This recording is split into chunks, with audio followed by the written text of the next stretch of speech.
क्योंकि जिस तरीके से आज समाज के साथ धोखा हो रहा है, जिस तरीके से हमारे लोगों को गुमराह करके बहुजन को राजपाट बनने से रोका जा रहा है, इन सभी बातों पर हमें चर्चा करनी पड़ेगी, तो बैठना भी पड़ेगा। तो साथियों, इस देश में दोहरी गुलामी थी। ये देश गुलाम था, लेकिन इस देश में दोहरी गुलामी थी।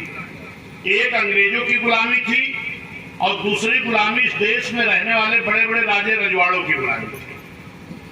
धन्यवाद देता हूं डॉक्टर भीमराव अम्बेडकर साहब को, जिन्होंने इस विषय पर संविधान लागू होने के पहले ही इस बात पर सोचने का काम बाबा साहब ने किया था। जिन देश जिन अंग्रेजों का गुलाम था, उन अंग्रेजों से बात करके बाबा साहब ने कहा इस देश में दोहरी गुलामी है। अंग्रेज तो ये देश छोड़ के चला जाएंगे, लेकिन जो इस देश के राजे रजवाड़ों की गुलामी है, उस गुलामी से कैसे हमें निजात मिलेगी।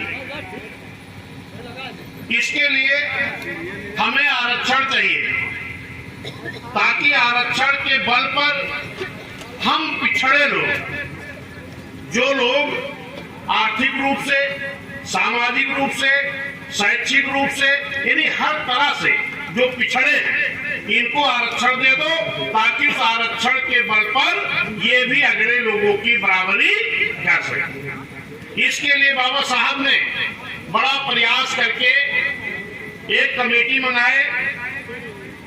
उस कमेटी का नाम था साइमन कमीशन कमेटी। वो कमेटी गांव-गांव सर्वे करती थी कि किनको आरक्षण देना है। तो जिस गांव में पिछड़े लोग रहते थे, यानी हर तरह से कमजोर लोग, गरीब लोग, उस गांव में बाबा साहब की कमेटी सर्वे करने जाती थी और रात में बाबा साहब खुद उस गांव में जाते थे और कहते थे कि कल आपके गांव में साइमन कमीशन के लोग आएंगे, तो आप वो सूची बनाएंगे, तो सूची में नाम अपना दर्ज करा देना, ताकि आपको आरक्षण दिया जा सके। और जैसे बाबा साहब उस बात को वहां समझा करके बाहर आते थे, गांव के बाहर, तैसे वो दुश्मन गांव में पहुंच जाते थे जो आपको आरक्षण नहीं देना चाहते थे। तो वो लोग जाके पूछते थे कि बाबा साहब क्या समझा के गए हैं। तो गांव के लोग बताते थे कि बाबा साहब आए थे, उन्होंने कहा है कि कल आपके गांव में एक साइमन कमीशन के लोग आएंगे, सूची बनाएंगे, तो उसमें अपनी स्थिति लिखा देना। तो जो आपको आरक्षण देना नहीं चाहते थे, उन लोगों ने कहा कि अगर बाबा साहब की बात आप लोग मान गए, अगर आप लोग सूची में नाम दर्ज करा दिए, तो आप छोटी जाति में हो जाओगे, आप SC ST में हो जाओगे। इस तरह का भ्रमित किया।